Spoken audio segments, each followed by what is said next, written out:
20 minutes of education.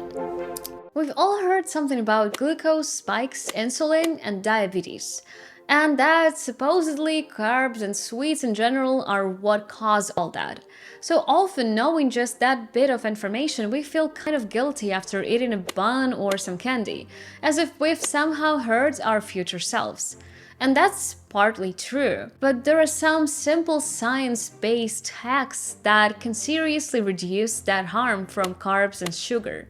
So in this video, a few micro habits that will really improve your health and how you feel without changing your diet. To begin with, we need to understand the mechanism. It's simple. When we eat carbohydrates, our body experiences a glucose spike. That means the level of sugar in our blood rises sharply.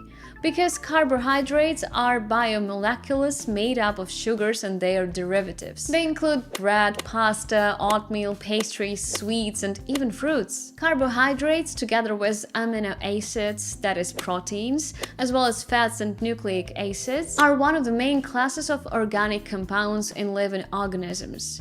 And if proteins are the building materials for the cells and tissues of our body, fats are the protection of organs from damage and support for the hormonal system, nucleic acids are the transfer of genetic information, then carbohydrates are energy, literally the main source of energy for our body. So obviously we're going to consume them, and we should. So after you've eaten something with carbs, your blood glucose level spikes, and it needs to come down to normalize. That's where our humble superhero comes in, insulin, which we've all heard a lot about. Insulin is a hormone produced by the cells of our pancreas. It helps glucose, that is sugar, move from the blood into the cells of our body, so the cells can use that glucose for energy right away or store it for later. So all the leftover glucose from that spike, the insulin's job is to distribute it around the body. But insulin could use a little help, because in today's world full of treats and with not so active lifestyles, that hormone ends up having way too much work to do. And if insulin is left on its own constantly and randomly throughout the day having to deal with excess glucose, and that goes on for days, months, and years, over time, it can lead to insulin resistance and diabetes, which we hear about so often. But we can take action to avoid that. So what can help insulin and help us? It's simple. We just need to use some of the energy we got from eating. But obviously, going for a run right after a meal doesn't sound fun. And honestly, even getting up from the couch doesn't either. So here are a few things you can do even while staying on the couch that will use up some glucose and reduce its spike in your body by 30 to 50%. One of these cool science-based hacks is to engage your mitochondria. Mitochondria are those little organelles in our cells that turn nutrients into energy. And they're found all over our body. Some places have more, some less, some almost none. On average, a human cell contains from a few hundred to a few thousand mitochondria, and the place with the biggest potential for turning nutrients into energy, where there are tens of thousands of mitochondria, is the muscles. That's why we need to activate our muscle cells within about an hour and a half after eating something with carbs, which is basically after almost every meal. So one scientifically tested effective exercise for this is using our calves.